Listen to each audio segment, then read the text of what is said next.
ఒక రోజున ఒక చిన్న బిడ్డ కూర్చొని వైలిన్ వాయిస్తున్నాడు. వేలాది మంది చూడడానికి వచ్చారు.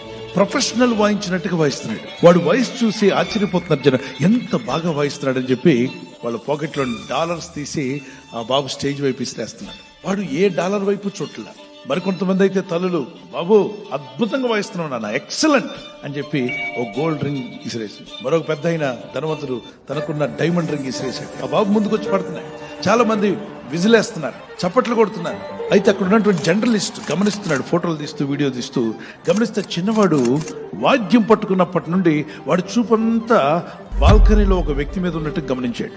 ఇన్ని వేల మంది ఉన్నా ఎవరి వైపు చోట్ల అది గమనిస్తున్నటువంటి జర్నలిస్ట్ వచ్చి అడిగాడు లాస్ట్ లో, చిన్న నీవు వైలెన్ తీసుకోగానే నీ దృష్టి ఒక వ్యక్తి మీద ఉన్నట్టు నేను గమనించాను. నీవు వాయిద్యం వాయించి అయిపోయేంత వరకు ఆ వ్యక్తి వైపు చూస్తున్నావు, ఎవరతను అంటే ఆ బాబు చెప్పాడు, ఈజ్ మై మాస్టర్, ఆయన నాకు నేర్పించాడు.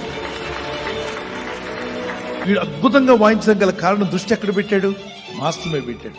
ఒకవేళ మీరే ఆ బాబులాగా వాయిస్తుంటే మేము డాలర్స్ తీసేస్తే మీరు ఎటు చూస్తారు? పక్కన అంకులు జాగ్రత్త హలో డైమండ్ రింగ్ పడితే వైలెన్ పక్కన పెట్టి అది అంటే అప్పుడు ఏమైనట్టు? డీఫోకస్డ్, ఒక ఫోకస్ లేని జీవితం. ఎప్పుడు అద్భుతంగా వాయించగలిగాడు? మాస్టర్ను చూస్తాడు. Download ShareChat.